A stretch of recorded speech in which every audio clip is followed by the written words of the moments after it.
Hi, this is Seth David from the world-famous Nerd Enterprises Incorporated, and today we're going to talk about how to account for a discounted note.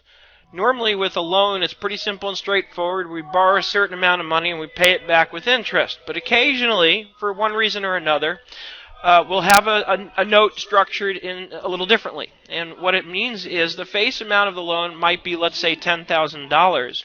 But rather than have you pay back with interest so that your total cumulative payments add up to more than $10,000 when you account for the interest expense, what we have instead is a situation where you are paying fees and they get taken right off the top, so that the net amount that you receive when you borrow the note is something less than the $10,000. So looking at a specific scenario, let's say that the face amount of the note is $10,000, and there's a commission that you're paying on it to whoever initiated the loan for you, of 5%, a processing fee of $10, and an origination fee of $30. Let's say those are the fees. So we're talking about this from the perspective of the borrower, that you're going to get a loan for a net amount of $9,460, and then as you're repaying it, your payments will be structured over the term, whatever that is, based on $10,000 divided by exactly the number of months, so that at the end of the term, your total payments will come to exactly $10,000.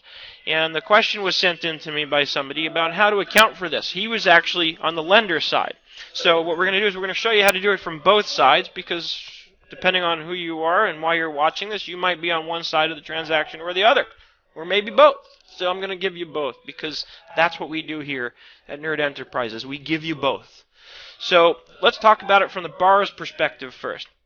And again, it always helps to lay things out like this very nice and neatly before you do anything in QuickBooks, especially if you're confused about how to go about entering the transaction, because if you list it out like this, then it starts to become a little more clear.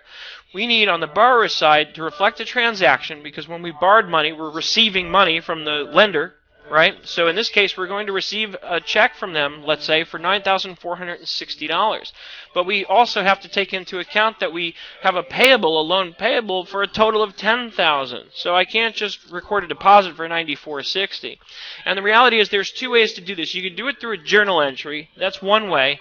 But in order to keep it simple, for the purposes of your typical user who may not be an accountant and may not really understand journal entries, I'm going to show you how to do this directly in a transaction. So on the borrower's side, the transaction we're talking about, of course, is making a deposit. Whether they issued you a check or just wired money into your account, however the money was sent to you, it's going to be recorded in QuickBooks as a deposit. So let's come over to QuickBooks, and we'll go to Banking, and we'll go to Make Deposits.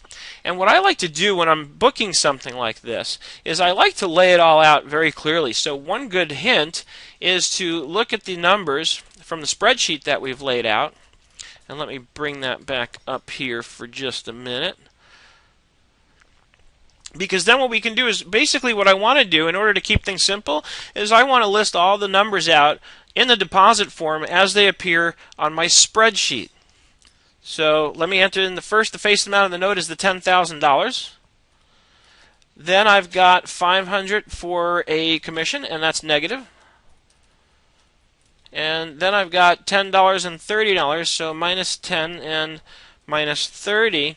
And now I've got my net deposit total of $9,460 here. So now I just have to fill in the blanks, so to speak. Well, I know that $10,000 is my loan payable. So I'm going to set this up as a long-term liability, because I'm going to assume that we're paying it off in a period that exceeds 1 year. So continue and save and close. So that's the face amount of the note. We have to pay back $10,000. Now then we have to look back at our spreadsheet, and what are these fees? I have commission, processing, and loan origination. So those are expenses. Those are the expenses I'm paying: commission, loan processing, and loan origination. These are your fees. So it's that simple. It really is that simple. That's how you do it. So save and close. Now let's look at this from the lender's side. I'm going to use the same company file. So now let's make believe we're actually the ones lending the money. It's really the exact same thing. The only difference is now instead of receiving the net amount, I'm paying it. I'm dispersing a check. So I'm going to write a check to, and let's just say this was a an electronic funds transfer. I'm writing a check to borrower, whoever that might be, and we'll just add them in quickly. And the net amount of the check is going to be for $9,460, so I put that number here. But I need $10,000, and I need minus 500, minus 10, minus 30. So in this case, it's going to be loan receivable. And I'm going to set that up as an other asset. That's not current because, again, I don't expect to receive it within a year. And the rest of these are going to go to income accounts. So the 500 is the commission income. And the $10 was for processing. And that's the income. And the $30 was for origination, which is also income. Now, before I save and close this, let's take a look at what our balance sheet looked like when we just did the expense side. Notice there's our commission. These are the expenses, right? Again, we're back to looking at the borrower's perspective. I sort of jumped back on you for a second because I wanted you to see the impact on the financial statements. So we've got the expense, commission, loan origination, loan processing, and of course we've got the $9,460 in iBank, and the loan payable there is $10,000, and of course there's a small loss on the balance sheet flowing over to the equity section from the net income on the P&L. So now, of course, when I record this check from the borrower's side, or from the lender's side rather, what's going to happen? We're going to zero out the iBank account because it's make believe we borrowed the money and then we loaned it to someone else.